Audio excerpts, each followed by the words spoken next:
Kasus korupsi yang melibatkan bendahara pengeluaran Setda SBT yang diidentifikasi sebagai IL semakin serius setelah jaksa menaikkan statusnya menjadi tersangka.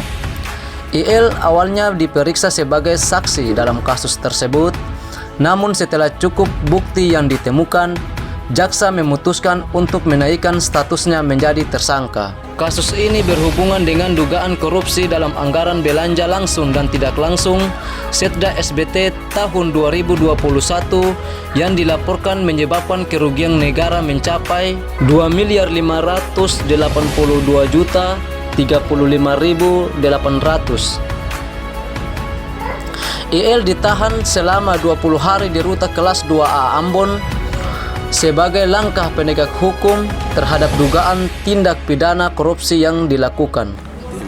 Tindak pidana khusus Kejaksaan Tinggi Maluku telah melakukan upaya proses penyidikan terhadap biaya langsung dan tak langsung Sekretariat Daerah Kabupaten Seram Bagian Timur tahun 2021. Kami hari ini mengagendakan pemanggilan terhadap Saudara Sekda, dan Saudara Sekda ada beralasan dengan ada surat bahwa beliau belum bisa hadir hari ini, dan insya Allah kami akan agendakan lagi untuk yang bersangkutan diperiksa lagi bagi saksi.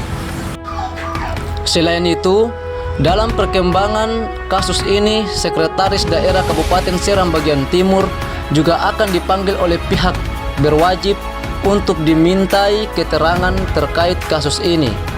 Langkah ini diambil guna mendapatkan informasi lebih lanjut mengenai keterlibatan pihak lain dalam praktik korupsi yang terjadi di Setda Seram Bagian Timur.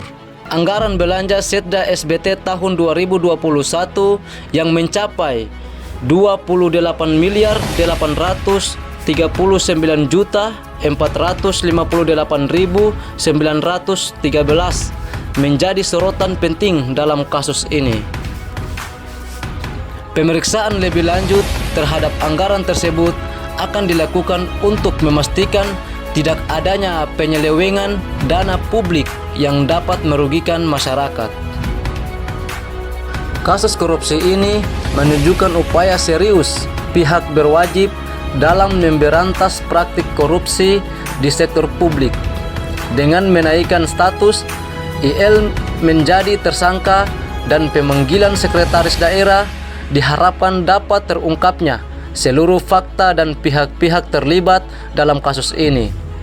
Proses hukum yang adil dan tegas perlu dijalankan agar pelaku korupsi tidak luput dari tanggung jawab atas perbuatan mereka yang merugikan negara dan masyarakat.